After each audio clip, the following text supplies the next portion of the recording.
This is a call to vigilance, spiritual alignment, and moral integrity. The shocking revelation reveals that one particular city will be the first to fall under the Antichrist's power. There's a specific city on earth destined to succumb to the beast before any other. You'll be absolutely stunned when you uncover the 7 biblical clues that pinpoint this very city. Let's begin with the first clue, the city that everyone misinterprets. Let me start by pointing out where most Christians tend to focus their attention. If you've engaged with Bible prophecy, read books about the end times, or watched prophecy-related videos, you've likely encountered discussions about the fall of Babylon. Revelation 18 provides a very dramatic, vivid, and catastrophic depiction of judgment in all of Scripture. Listen to the way it begins, specifically verse 2.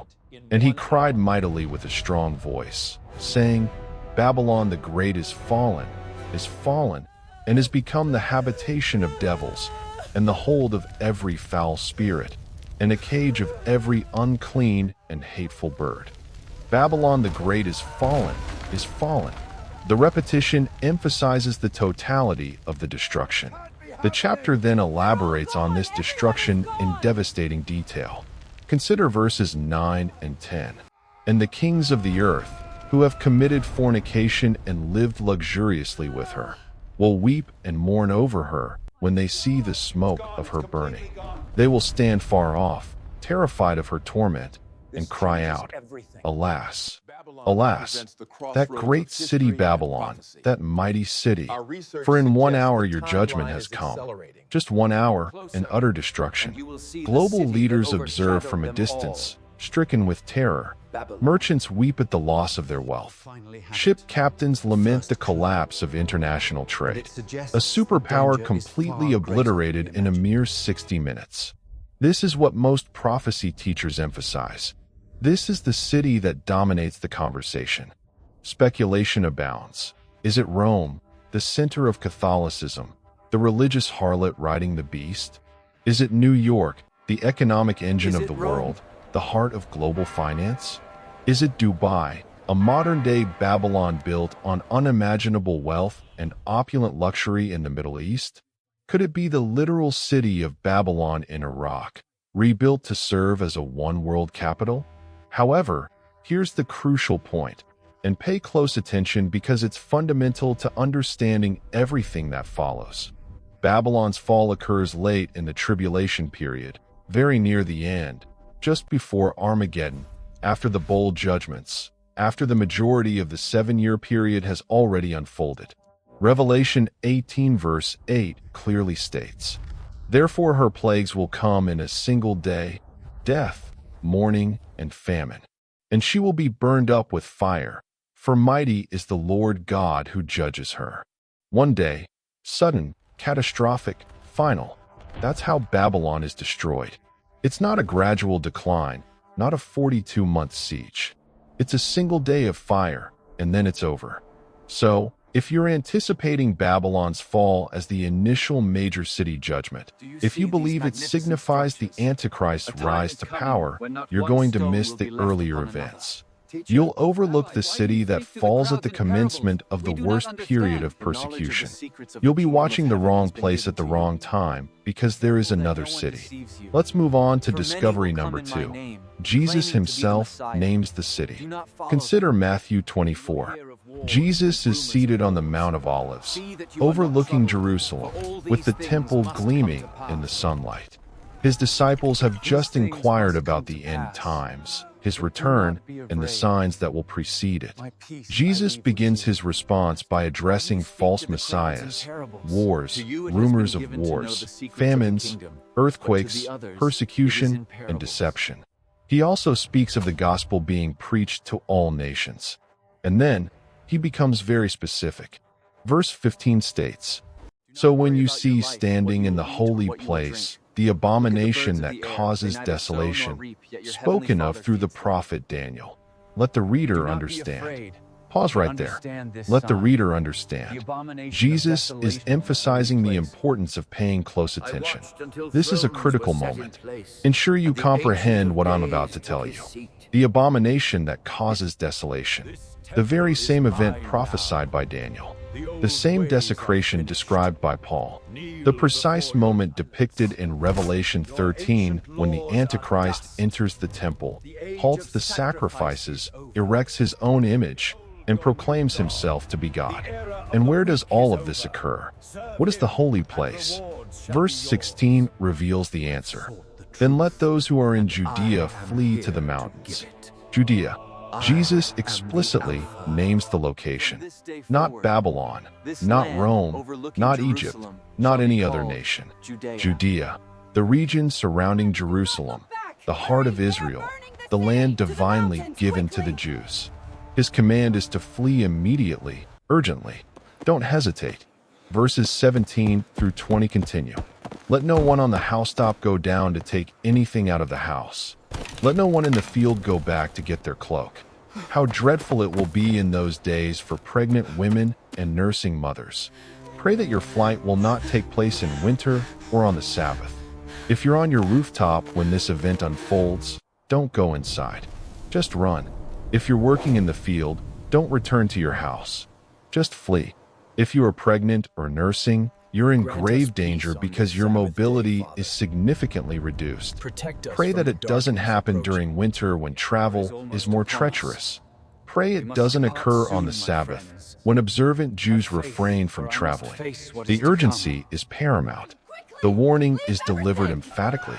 Jesus is saying, when you witness the abomination set up in the temple in Jerusalem, you will have mere hours, possibly minutes, to escape. Don't overthink it. Don't pack. Don't prepare. Run. Why? Why such extreme urgency? Why does Jesus order immediate evacuation? Because of what he declares next. Verse 21. For then there will be great distress, unequaled from the beginning of the world until now, and never to be equaled again. The great tribulation commences the instant the abomination is erected. The most devastating persecution in human history begins the moment the Antichrist occupies the temple. From that point onward, Jerusalem transforms into the most perilous place on earth. Why? Because it becomes the beast's headquarters, his throne room, the location where he demands worship. And anyone in Judea who refuses to worship him will be hunted down, tortured, and executed. That's precisely why Jesus commands immediate flight. That's the source of the urgency. Remaining in Jerusalem after the abomination signifies certain death. Now, do you perceive the sequence of events? Do you understand how this establishes Jerusalem as the first city to fall? The Antichrist establishes a 7-year covenant with Israel. For the initial 3.5 years, there's relative peace. The temple is rebuilt. Jews are actively worshiping. Everything appears to be progressing smoothly. Then, at the midpoint, day 1260 of the tribulation, the Antichrist violates the covenant. He enters the temple. He brings the sacrifices to a halt. He erects his own image. He proclaims himself to be God. He occupies Jerusalem. And from that pivotal moment, for the subsequent 42 months, Jerusalem remains under his control. It serves as his capital, his headquarters, the very center of his blasphemous reign. This unequivocally establishes Jerusalem as the first city to fall under the beast's direct dominion. Not Babylon, which falls later, not any other city, but Jerusalem, precisely at the midpoint of the tribulation. Exactly as Daniel prophesied, exactly as Jesus forewarned. But why Jerusalem? Why does the Antichrist select that specific city? Why not establish his throne in Rome, a city with concentrated religious influence? Why not New York, the epicenter of economic power? Why not choose a neutral location that wouldn't ignite religious tensions? Because there's something about Jerusalem that Satan has coveted for the last 4,000 years. Something that renders it the ultimate target.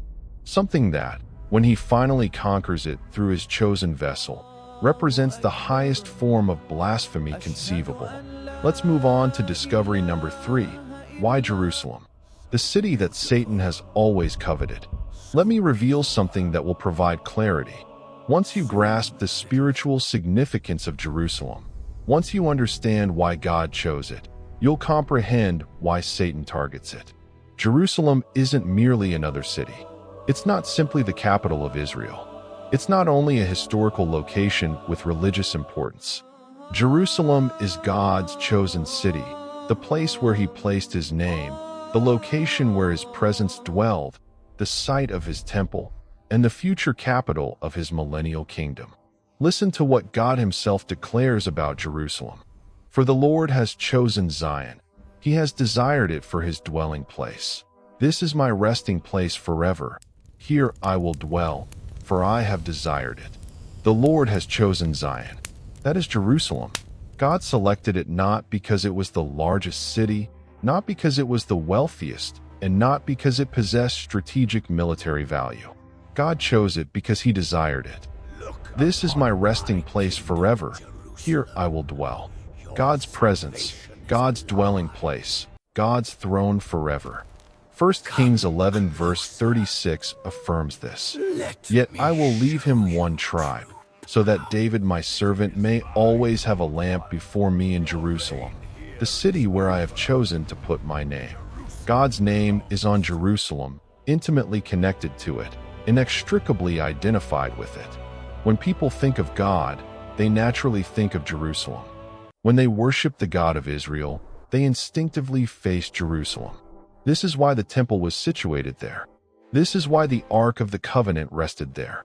This is why the Holy of Holies was there. This is why God's glory resided between the cherubim there. Because Jerusalem is, without question, God's chosen city. Now, here's the key point you need to understand. Satan harbors a profound hatred for everything God loves. He launches attacks on everything God values. He endeavors to destroy everything God has declared holy. And for 4,000 years, dating back to the time Abraham was shown Mount Moriah, the future site of the temple, Satan has relentlessly attempted to conquer, defile, and obliterate Jerusalem. Examine the historical pattern.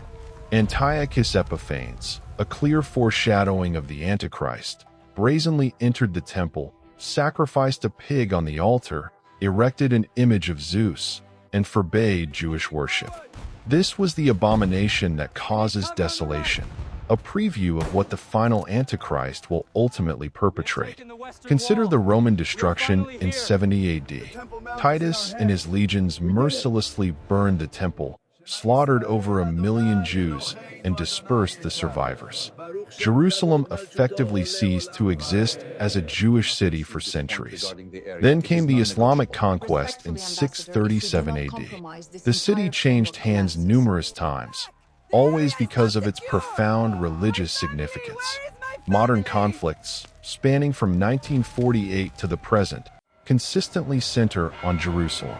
Every war that Israel has fought has revolved around Jerusalem. Every peace negotiation invariably stumbles over the issue of Jerusalem. Every terrorist attack specifically targets Jerusalem, making it the most contested city on earth. Why? Why has more blood been shed over Jerusalem than any other city in recorded history? Why has it been destroyed and rebuilt no fewer than 9 times? Why is it the most fiercely fought over piece of real estate on the entire planet? Because Satan is acutely aware of what God declared. This is my resting place forever. Here I will dwell. If Satan can successfully conquer Jerusalem, if he can defile God's temple, if he can establish his own throne where God's presence once dwelled, it constitutes the ultimate act of rebellion, the ultimate blasphemy, the ultimate insult leveled against God himself. It's not simply about conquering a city, but conquering the city. Not merely occupying a temple, but occupying the temple. Not just ruling a nation, but ruling the nation that God specifically chose. And this is precisely what the Antichrist does. That's why he enters the temple in Jerusalem. That's why he sits there, audaciously declaring himself to be God. That's why he transforms it into his headquarters for a full 42 months. Because 2 Thessalonians 2 verse 4 clearly states, he opposes and exalts himself over everything that is called God or is worshipped, so that he sets himself up in God's temple, proclaiming himself to be God. He isn't setting himself up in St. Peter's Basilica in Rome. He's boldly sitting in God's temple, situated in God's city, upon God's throne.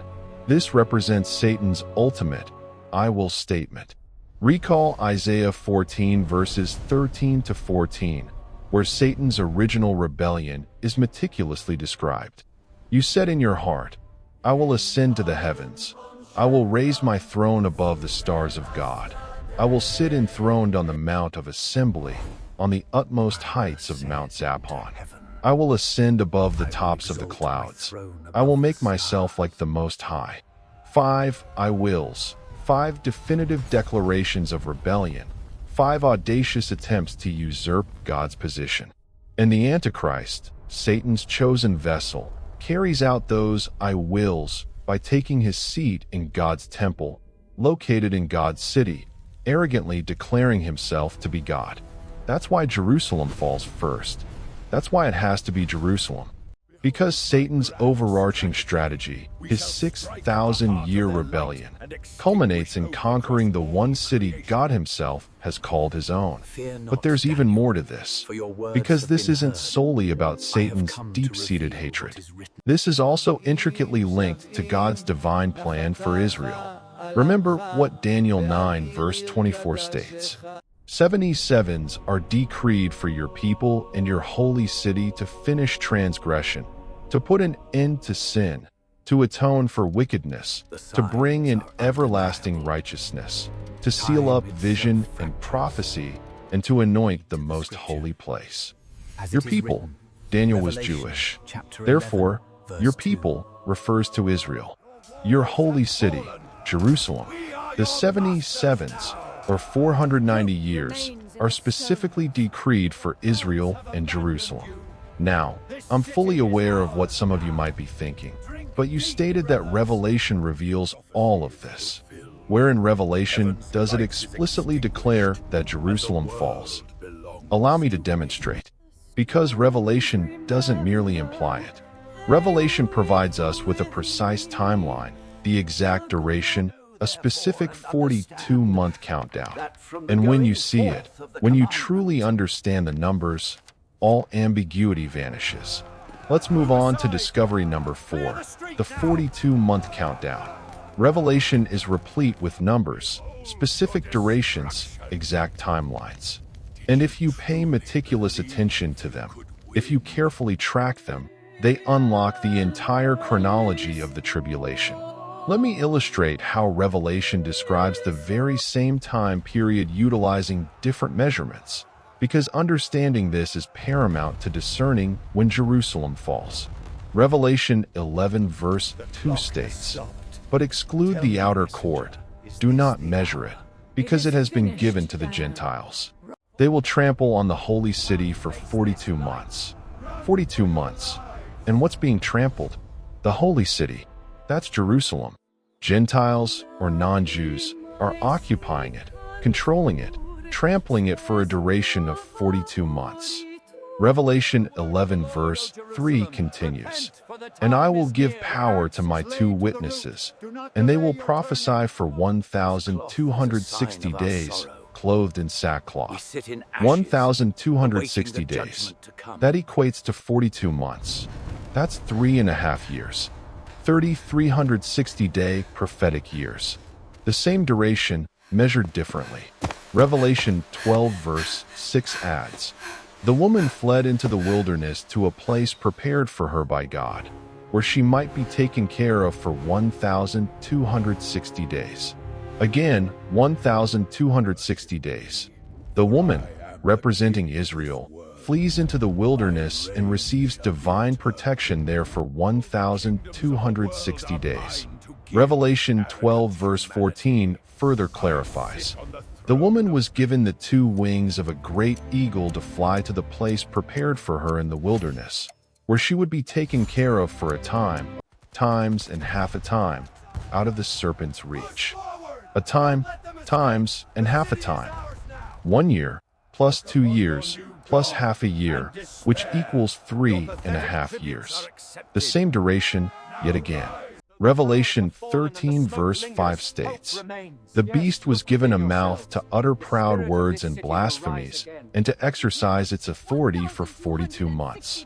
The beast's reign lasts for 42 months, the same duration as Jerusalem being trampled, the same duration as the two witnesses prophesying, the same duration as Israel fleeing into the wilderness. Do you see the recurring pattern? Revelation utilizes four distinct methods to describe the same 3.5-year period: 42 months, 1,260 days, a time, times, and half a time, and 3.5 years. All of these refer to the second half of the tribulation, the Great Tribulation, the final 42 months leading up to Christ's return. And what transpires during those 42 months? Jerusalem is trampled by Gentiles, as described in Revelation 11 verse 2. The beast reigns and utters blasphemies, as detailed in Revelation 13 verse 5. The two witnesses prophesy in Jerusalem, as highlighted in Revelation 11 verse 3. Israel flees into the wilderness seeking protection, as mentioned in Revelation 12 verses 6 and 14. All of these events commence when, at the midpoint of the tribulation, when the abomination that causes desolation is erected, when the Antichrist enters the temple and proclaims himself to be God. Let me now present the complete timeline. Day 1 of the tribulation. The Antichrist confirms a 7-year covenant with Israel, as stated in Daniel 9:27 a.m. This marks a peace agreement, guaranteed protection, the rebuilding of the temple, and the resumption of sacrifices by the Jews. Years 1 to 3, 5, or days 1 to 1,260, represent the first half of the tribulation, of false peace, sealed judgments, and trumpet judgments. The world perceives the Antichrist as a brilliant peacemaker. Israel feels secure and protected. Day 1,260 marks the midpoint and the abomination that causes desolation. The Antichrist violates the covenant, as described in Daniel 9:27b. He enters the temple, halts the sacrifices, and erects his own image, as detailed in Revelation 13 verses 14 to 15. He proclaims himself to be God, as mentioned in 2 Thessalonians 2 verse 4. Jerusalem falls under his control. The Great Tribulation begins. Days 1,260 to 2,520 encompass the last 3.5 years. Jerusalem is occupied by the beast, trampled by Gentiles for 42 months, as stated in Revelation 11 verse 2. The mark of the beast is enforced, as described in Revelation 13 verses 16 to 18. Massive persecution and martyrdom ensue. The bowl judgments are poured out. Babylon is destroyed near the end, as detailed in Revelation 18. Armies gather for Armageddon, as mentioned in Revelation 16 verse 16. Day 2520 marks the end of the tribulation. Christ returns, as described in Revelation 19 verses 11 to 21. The beast and the false prophet are cast into the lake of fire, as stated in Revelation 19 verse 20. Jerusalem is liberated. The millennium begins, as described in Revelation 20 verses 1 to 6. Do you see it clearly now? Jerusalem doesn't fall at the end. It falls at the very beginning of the worst period of persecution, precisely at the midpoint, day 1,260. And it remains under the beast's control for the entire 42-month Great Tribulation period. This unequivocally establishes Jerusalem as the first city to fall under the beast's direct occupation. He conquers it. He rules from it. He uses it as his headquarters for 1,260 days. And during those 1,260 days, Babylon continues to function. The global economic system remains operational. The religious harlot continues to ride the beast. Babylon's destruction doesn't occur until very near the end, just prior to Christ's return. But here's the crucial question that should be occupying your mind. If Jerusalem falls first, if it's occupied for 42 months, if it becomes the beast's primary headquarters, what about Babylon? Turn your attention back to Revelation 17 and 18.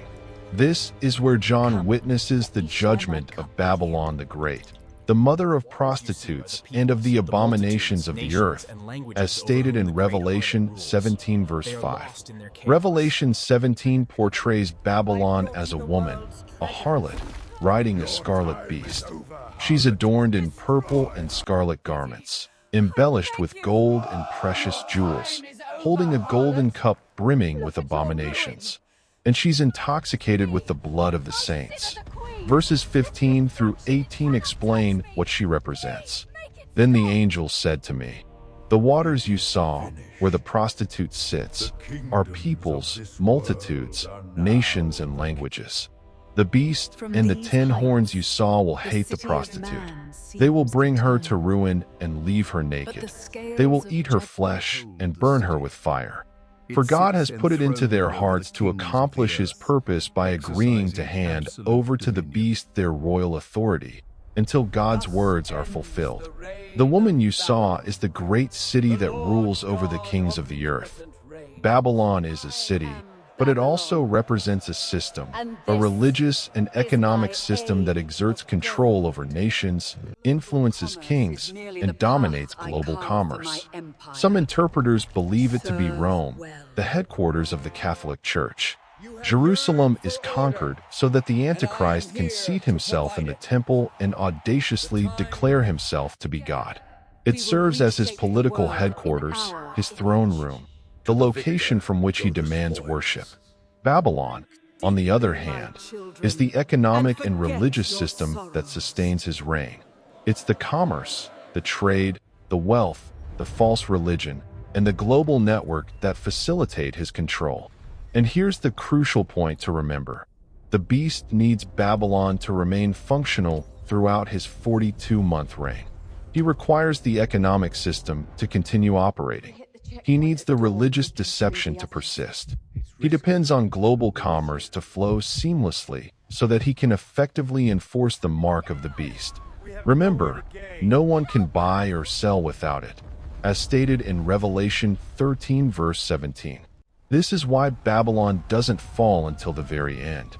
The beast is actively utilizing it. He's profiting immensely from it. He's exercising control through it. However, as the bowl judgments are being unleashed, as the world system begins to crumble, and as the armies are converging for Armageddon, God intervenes and destroys Babylon. Revelation 17 verses 16 to 17 tells us, "The beast and the 10 horns you saw will hate the prostitute. They will bring her to ruin and leave her naked. They will eat her flesh and burn her with fire. For God has put it into their hearts to accomplish his purpose by agreeing to hand over to the beast their royal authority, until God's words are fulfilled." Even the beast's own allies turn against Babylon. They bring about its destruction. God orchestrates it by placing it in their hearts to fulfill his divine will. The system collapses from within. Fire then consumes everything that remains. And once Babylon is utterly destroyed, once the economic system is dismantled, once the religious deception is shattered, the beast's reign comes to an abrupt end. He's left without any support structure, no financial foundation, no global network to sustain him. And that's the very moment when Christ returns, as described in Revelation 19, which leads us to the final discovery, the one that unveils what transpires after Jerusalem falls. Because the narrative doesn't conclude with 42 months of occupation. It doesn't end with the beast's blasphemous reign. It culminates in restoration, redemption, and exaltation. The city that falls first ultimately becomes the city that rises highest. Let's move on to discovery number 6. What happens after Jerusalem falls? Allow me to paint a vivid picture of the future, because this is where everything ultimately leads. This is the final chapter in Jerusalem's story, and it's a glorious one. Jerusalem initially falls to the Antichrist. But then, Christ's feet touch down on the Mount of Olives, the very same place from which he ascended in Acts 1 verse 1. The angels reassured the disciples, "This same Jesus, who has been taken from you into heaven, will come back in the same way you have seen him go into heaven." He departed from the Mount of Olives, and he will return to the Mount of Olives. And when his feet make contact with the ground, the mountain will split. Significant geographical changes will occur. A valley will form. The topography will be radically reshaped. And then, he will victoriously march into Jerusalem, the city that had been occupied by the beast, the city that had been defiled by blasphemy. And he will reclaim it as his own. Revelation 19 verses 19 to 20 describes what happens to the beast. "Then I saw the beast and the kings of the earth and their armies gathered together to wage war against the rider on the horse and his army. But the beast was captured, and with it the false prophet who had performed the signs on its behalf. With these signs he had deluded those who had received the mark of the beast and worshipped its image. The two of them were thrown alive into the lake of fire burning with sulfur. The beast is captured, not killed in battle. He's seized alive and cast directly into the lake of fire. There's no intermediate judgment, no waiting period. He's immediately sent to eternal torment. His 42-month reign is over. His occupation of Jerusalem comes to an end, and the city is finally liberated. But it doesn't simply revert back to normal. It doesn't just return to being Israel's capital. Something far more profound occurs. Because Jerusalem, the city that Satan relentlessly tried to destroy, the city that the beast defiled, transforms into the capital of the entire world during the millennium. Isaiah 2 verses 2 to 3 proclaims, "In the last days the mountain of the Lord's temple will be established as the highest of the mountains. It will be exalted above the hills, and all nations will stream to it. Many peoples will come and say, 'Come, let us go up to the mountain of the Lord, to the temple of the God of Jacob. He will teach us his ways, so that we may walk in his paths.' The law will go out from Zion, the word of the Lord from Jerusalem. All nations will stream to it. Every nation on earth will embark on a pilgrimage to Jerusalem, engaging in worship and seeking the Lord. The law will emanate from Zion. Christ will rule from Jerusalem. His throne will be established there. His government will operate from there. His divine law will be disseminated from there to the very ends of the earth." Zechariah 8 verse 3 adds, "This is what the Lord says. I will return to Zion and dwell in Jerusalem. Then Jerusalem will be called the city of truth, and the mountain of the Lord Almighty will be called the Holy Mountain." I will return to Zion. God himself will once again dwell in Jerusalem. It won't be a mere visit, and it won't be a temporary manifestation of his presence. He will dwell there, living. Jerusalem will then be rightfully called a city of truth. There will be no more deception, no more false worship, and absolutely no more Antichrist blasphemy. Just truth. God's truth will reign forever. Zechariah 14 verse 9 tells us, "And the Lord shall be king over all the earth. In that day shall there be one Lord, and his name one. One king, one name, one form of worship emanating from Jerusalem for a full 1,000 years." Do you grasp the pattern here? Do you see how God operates? Satan relentlessly targets Jerusalem precisely because it's God's chosen city. The Antichrist actually occupies Jerusalem, using it to mock God's very selection. God, in his infinite wisdom, allows this to happen temporarily, for a period of 42 months. Then, Christ triumphantly returns, liberating the city and exalting it far above every other city on earth. The city that suffered the initial fall ultimately becomes the city that rises to the greatest heights. The very throne the Antichrist desecrated becomes the throne upon which Christ will sit. The place that once hosted the greatest blasphemy is transformed into the place of the greatest glory. That's redemption in action. That's complete restoration. That's God taking what Satan has defiled and remaking it, making it even more glorious than it ever was before. And then, following the 1,000-year millennium, after Satan's final, desperate rebellion is decisively crushed, and after the great white throne judgment takes place, Revelation 21 unveils the eternal state to us. Verses 1 and 2 state, "And I saw a new heaven and a new earth. For the first heaven and the first earth were passed away, and there was no more sea. And I, John, saw the holy city, New Jerusalem, coming down from God out of heaven, prepared as a bride adorned for her husband." New Jerusalem, the ultimate city, descends from heaven, perfect, eternal, and beautiful beyond all human description. Verse 22 tells us, "And I saw no temple therein, for the Lord God Almighty and the Lamb are the temple of it." No temple is needed. Why? Because God and the Lamb are the temple itself. Their very presence fills absolutely everything. We will experience direct, unmediated, and eternal fellowship with them. But take note of the name, New Jerusalem. Even in eternity, even in this perfectly perfected state, the city retains that enduring name. Jerusalem, the city that God initially chose. The city that Satan so viciously attacked. The city that the beast occupied and defiled. The city that Christ ultimately redeemed. And here's the crucial contrast that should compel you to worship Babylon.